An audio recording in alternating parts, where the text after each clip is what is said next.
ku nekk xam na ne actuellement ñu ngi wax pétrole ak gaz ci géejug Sénégal donc ñu ngi wax la cohabitation pétrole ak gaz ci géejug Sénégal donc fan yi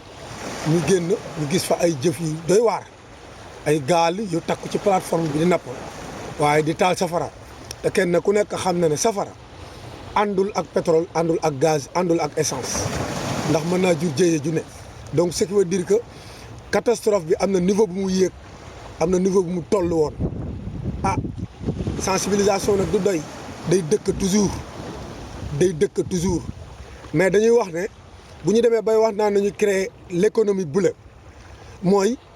tey ñëpp d'accord nañ ne les ressources naturelles appartiennent au peuple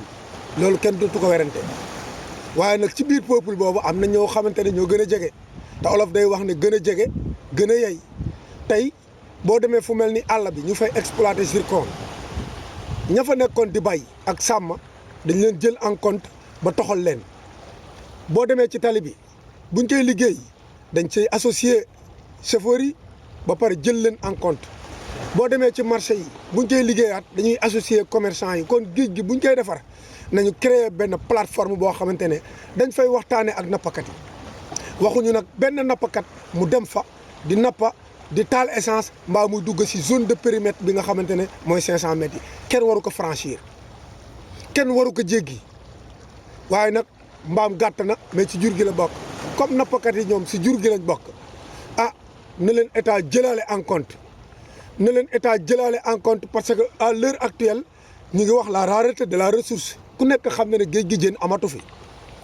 donc moo waral tey fu waay mën a dóor sa bopp pour mën a am loo yóbbul njaboot gi yaa ngi koy jéem di def waaye àndul nag ak sacrifier sa bopp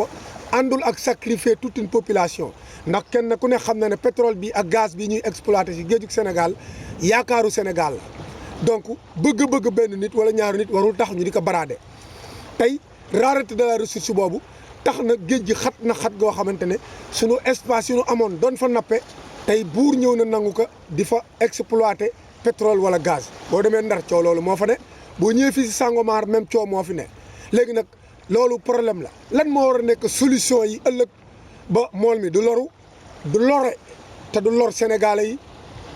sénégalais yi di exploiter aussi pétrole bi ak gaz bi du ñu mën a lor it mool yi nga xamante ne ñoo doon liggéey foofu ndax seenu liggéeyukaay la ñu nangu te bu ñu nangoo seen liggéeyukaay jàpp naa ne war naa mën a am lu ko remplace war naa mën a am saafara te dañ ne nañ ko def ñoo wax gis nañ ko waxtaane la war a jaar kon géej gi ñoo ko bokk pétrole bi ak gaz bi ñoo ko bokk Sénégal ñoo ko bokk na leen toog autour d'une table entre mool administration ministère de la pêche ñuy waxtaane ko ak ministère des énergies et des mines ba kenn ku nekk man si gis boppam ñu ngi lancé waat appel sunu mboolu mbokk nappakat yi ñu moytu plateforme yi ñu ngi lancé waat appel sunu mbokk nappakat yi ñu sori plateforme yi bañ fa dem bañ fa dugg bañ franchir zone yi nga xamante ne c'est des zones interdites